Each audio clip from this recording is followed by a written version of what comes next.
त्याच्यानंतर पुढचा प्रश्न आहे, एकात्म मानव दर्शन प्रणित अंत्योदयाचे शेवटच्या माणसाची मुक्ती नीतिशास्त्र सांगा. So explain the ethics of Antyodaya, emancipation of last man which is advocated in integral ह्युमॅनिझम.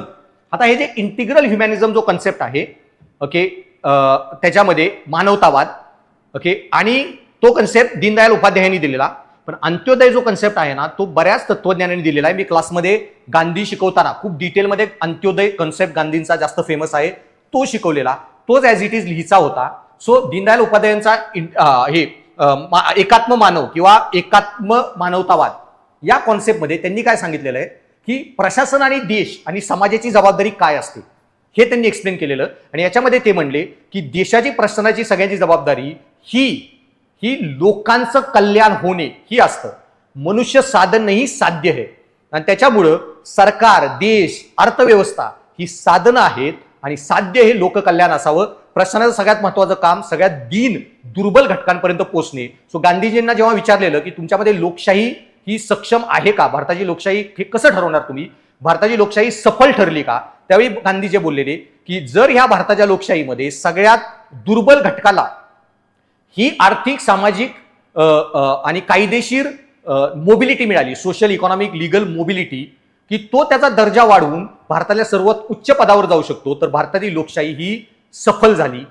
म्हणजे भारतातल्या झारखंड सारख्या मागासवर्गीय भागातील एका गावातील एक स्त्री भारताची राष्ट्रपती होत असेल म्हणजे भारताची लोकशाही सफल झाली. अंताचा उदय आपली लोकशाही करू शकते. सो प्रशासनामध्ये पण श्रीमंतांसाठी जे प्रशासन नसतं, श्रीमंतांसाठी प्रशासनाला त्यांना लागतच आहे, ते स्वतःचे वकील घेतील आणि लढतील. प्रशासनाचं कामच आहे दुर्बल घटकांसाठी लढणे आणि दुर्बल घटकांसाठी लढणे हे हे आहे की अंत्योदय जो उद्देश. सो प्रशासनाला हा संदेश दीनदयाल उपाध्यायांनी दिला त्या काळी. अर्थव्यवस्थेचं पण काम काय आहे की जीडीपी वाढवणं आहे देशांचा. इतके गोरगरीब लोक आहेत, भारतात जीडीपी वाढतोय, फक्त 2च माणसांचा वाढतोय, अंबानी, अदानी. तुमच्या भारतामध्ये आर्थिक दरी जी वाढत आहे म्हणजे तुमच्या अर्थव्यवस्थेचा दीन दुर्बलांना फायदा होत नाही, म्हणजे अंत्योदय होत नाही. आजच्या परिस्थितीचं एखादं उदाहरण हे तुम्ही टाकू शकता.